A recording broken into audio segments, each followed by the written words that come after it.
السلام عليكم ورحمة الله وبركاته. أهلا بيكم معايا فيديو جديد من وي. فيديو النهاردة إن شاء الله هشرح فيه معاكم غرزة جديدة سهلة وبسيطة لكن مميزة وجميلة في نفس الوقت. غرزتنا النهاردة نقدر نشتغلها بلون واحد وممكن نشتغلها بأكتر من لون، بتكون جميلة جدا ومميزة. الغرزة بتاعتنا هي غرزة المربعات المائلة بالإضافة لغرزة العمود بلفة، بتدينا شكل جميل جدا وترتيب منسق وسهل وبسيط في نفس الوقت. نقدر نعمل بيها إيه؟ نقدر نعمل بيها حاجات كتير جدا. بالنسبة للمفروشات ممكن تستخدميها لعمل مفرش سفرة أو مفرش سرير، بيكون كله قطعة واحدة من الغرزة بتاعتنا النهاردة. طيب نقدر نعمل منها ايه كمان؟ بطانية بيبي، مفرش لترابيزة الأنتريه أو للصالون، يعني تقدري تعملي بيه كل المفروشات اللي انت حباها. وكمان ممكن تعمليه يعني كفر للمخدة او خدادية الصالون او الانتريه او حتى كمان لمفرش السرير. طيب بالنسبة للملابس نستخدمها في ايه؟ نستخدمها في فساتين سواء للبيبي او في البلوزات طبعا للانسات او المدامات الكبار. ممكن نستخدمها لعمل شنطة، ممكن تستخدميها كمان لعمل شال مستطيل، ممكن تستخدميها لعمل كوفية. مميزة وسهلة وبسيطة في نفس الوقت. يعني نقدر نستخدمها كل الاستخدامات اللي احنا حابينها سواء في المفروشات او في الملابس. هستخدم معاكم النهارده لغرزتنا اكتر من لون. انتوا عارفين اني بحب الالوان، لكن طبعا زي ما قلت لكم تقدروا تشغلوها بلون واحد. هنستخدم خيط صوف متوسط السمك مع ابره رقم 3.5 ملم. الخيط المتوفر عندك خيط صوف او قطن بردك تقدري تشتغلي بيه مع حجم الابره المناسب ليه. اول حاجه طبعا هنعرفها عن غرزتنا النهارده هي عدد سلاسل البدايه. عدد سلاسل البدايه بيكون مضاعفات رقم 8، وفي الاخر خالص بنزود 6 سلاسل، يعني 8 8 8 8. وفي نهايه العدد اللي انت بتضاعفيه او المقاس اللي انت محدداه بتزودي بس 6 سلاسل. هنقول بسم الله الرحمن الرحيم، نستبعد بس ايه مجموعه الالوان دي ونبتدي نشتغل باللون الفوشي. في البدايه بسيب مسافه من الخيط وبلف الخيط حلقه على الهواء بالشكل ده. بدخل داخل الحلقه بالابره، الف الخيط واسحبه واخرج منها. طرف الخيط بشد بقى في عقدة البداية. عندي كده اتكونت حلقة على الإبرة. عشان أعمل سلسلة بلف الخيط بسم الله كده واحد وأخرج من الحلقة دي كده 1 2 3 4 5 6 7 8. برجع تاني 1 2 3 4 5 6 7 8، وهكذا بفضل اكرر 8 8 8 لغايه ما بوصل للرقم اللي انا محتاجاه. هكمل وارجع لكم. رجعت لكم تاني وبعد ما ضاعفت التمانية بتاعتي كده 3 مرات، يعني انا زودت كمان 8 سلاسل على اللي عملناهم مع بعض، بقى العدد معايا 24. بعد ما خلصت مضاعفات رقم 8 في النهايه خالص بزود 6 سلاسل، 1 2 3 4 5 6. الستة دول دايما بنزودهم في نهايه المضاعفات بتاعتنا كلها. طيب عشان نبتدي السطر الاول بتاعنا بعمل ايه بقى؟ احنا هنشتغل بغرزة العمود بلفة في اغلب الغرز اللي في اغلب طبعا الشغل بتاعنا.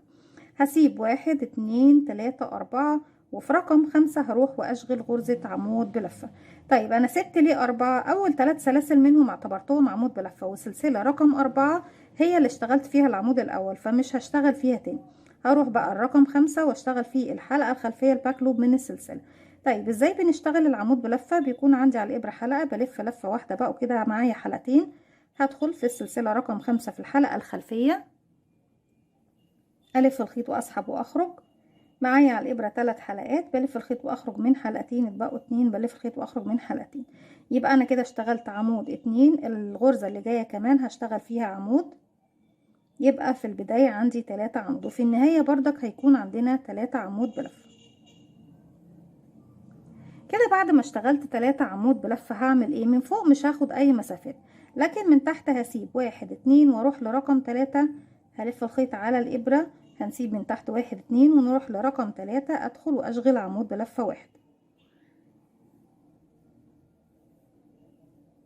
بعد ما شغلت العمود بتاعي هرتفع 3 سلاسل، 1 2 3. بعد الثلاث سلاسل دول هروح على جسم العمود نفسه بالشكل ده، يعني بميل الشغل بتاعي كده وهشغل على جسم العمود نفسه، يعني مش هنزل على الغرز اللي تحت السلاسل دي، لا على العمود نفسه هشتغل 3 عمود بلفة. هلف الخيط، هنزل من تحت العمود زي ما احنا شايفين، بصوا بشتغل على جسم العمود نفسه. الف الخيط واسحب واكمل العمود بتاعي كده 1 2 3. زي ما احنا شايفين بالشكل دوت. خلاص خلصنا ال3 عمود بتوعنا على العمود بلفة. من تحت تاني هسيب 1 2 واروح لرقم 3 الف الخيط، هنسيب بقى 1 2 واروح اشتغل عمود بلفة، واللي بعده كمان عمود في الفراغ اللي بعده كده 2، واللي بعده كمان كده 3. هنرجع تاني الف الخيط على الابرة، بسيب 1 2 وفي رقم 3 بدخل اشتغل عمود بلفة 1، بعد كده 1 2 3 سلسلة، وعلى جسم العمود بشتغل 3 عمود بلفة، 1 2 3، وبكرر دوت لغاية نهاية السطر بتاعي، اني بسيب من تحت فراغين واروح اشتغل 3 عمود بلفة، ارجع اسيب فراغين سلسلتين من تحت واشتغل عمود بلفة 1 واخد 3 سلاسل بعده واشتغل على العمود نفسه 3 عمود بلفة، وبكمل لغاية نهاية السطر بتاعي. في اخر 3 سلاسل بشتغلهم زي اول 3 غرز اشتغلناهم، يعني بشتغل عليهم 3 عمود بلفة. هكمل وارجع لكم. كده وصلنا للنهاية بعد ما عملت عمود وعليه 3 عمود، بعد طبعا ما ارتفعت 3 سلسلة. هسيب من تحت 1 2 وهروح ل3 سلاسل الأخيرة واشتغل عليهم 3 عمود بلفة، 1 2 3. كده بيكون طبعا خلص السطر بتاعنا. زي ما احنا شايفين كده كونا الأعمدة والمربعات زي ما احنا شايفينها. طيب بنكرر بقى بنفس اللون. السطر اللي جاي بيكون ايه؟ 1 2 3. انا قصدي في التكرار يا بنات اللون، كل سطرين بلون واحد، وبعد كده تبتدي تغير اللون بتاعك. كده اشتغلت فوق اول عمود، خلاص عندي هنا 3 سلاسل، يعني اشتغلت فوقيهم اول عمود زيهم بالظبط. العمود رقم 2 بشتغل فين؟ بشتغل في الفراغ الصغير دوت اللي هو بيكون عندي اهو. الفراغ الصغير بيكون تحت حرف الفي عندي على الابرة، بيكون فيه ضلعين امامي وخلفي. تاني عمود بشتغل عليه عمود، تالت عمود بشتغل عليه عمود بردك زيه، يعني اول 3 اعمدة واخر 3 اعمدة دايما هيكونوا ثابتين عندي 3 عمود بلفة، وبردك مكان الاعمدة هيكونوا اعمدة. طيب بعد كده هنسيب بقى ايه؟ بصوا هنسيب 1 2 3 وهاخد سلسلتين 1 2 وهروح للرأس الشغل عندي هنا. شايفين تالت سلسلة ارتفاع، او كمان ممكن نعملها في رأس العمود الاخير عندي هنا. هعمل غرزة حشو بالشكل ده.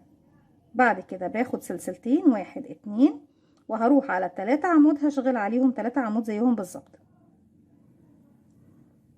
1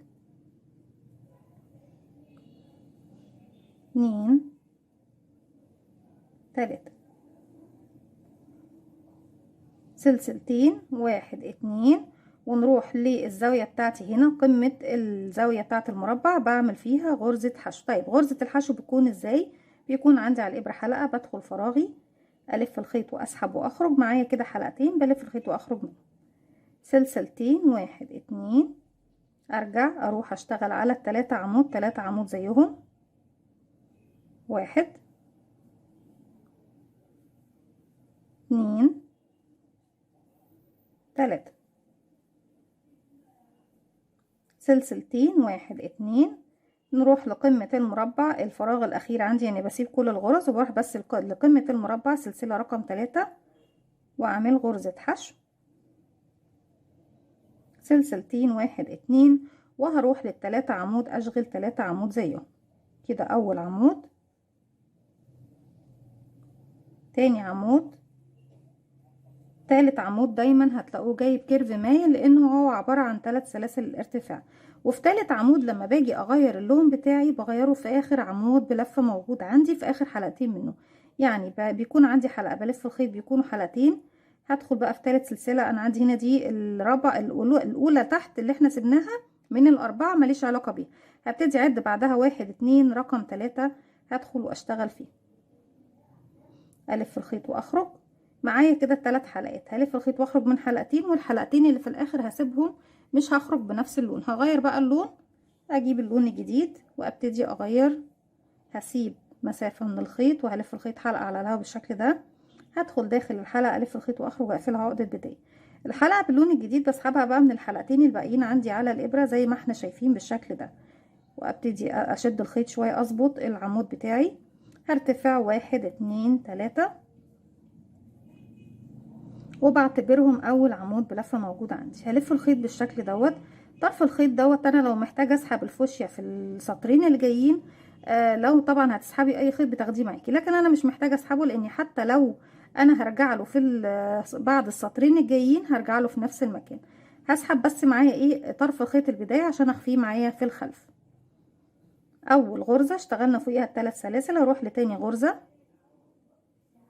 واشتغل فوقيها عمود زيها، تالت غرزة فوقيها عمود زيها بالشكل ده. طيب بعد كده هنعمل ايه؟ هسيب انا كأني بكرر بقى السطر رقم 1. كل شغلي في المرحلة اللي جاية لغاية ما ارتفع طبعا للشغل اللي بتشغليه، سواء مفروشات مفرش سرير او لشال او لبلوزة او لاي حاجة بتشغليها، بكرر السطر الاول والتاني. كل اللي انا بكررهم هم مرحلتين بس، الاول والتاني. يعني غرزتنا عبارة عن تكرار سطرين. من فوق ما باخدش اي سلاسل، بلف الخيط على الابرة، بسيب من تحت سلسلتين واروح اشتغل غرزة عمود بلفة واحدة،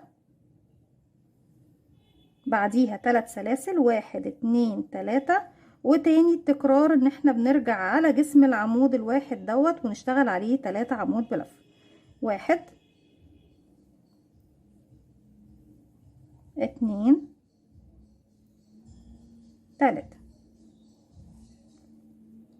ارجع تاني بعمل ايه يا بنات؟ بسيب من تحت فراغين، الف الخيط على الابره واسيب فراغين واروح للثلاث اعمده اشتغل عليهم 3 اعمده زيهم. يعني الاعمده بتاعتي في كل السطور فوقيها اعمده زيها بالظبط، ومكان المربعات بردك بيكون فوقيها مكان مربعات زي ما احنا شايفين 3 عمود بلفه. نرجع تاني، ما باخدش بقى في السطر ده اي مسافات خالص يا بناتي، ما باخدش اي سلاسل من فوق، بس بسيب من تحت سلسلتين. هلف الخيط على الابره مباشره، هسيب سلسلتين واروح فوق الحشو دي اللي احنا كنا عاملينها تحت، بعمل غرزة عمود بلفة 1، بعديه 3 سلاسل 1 2 3.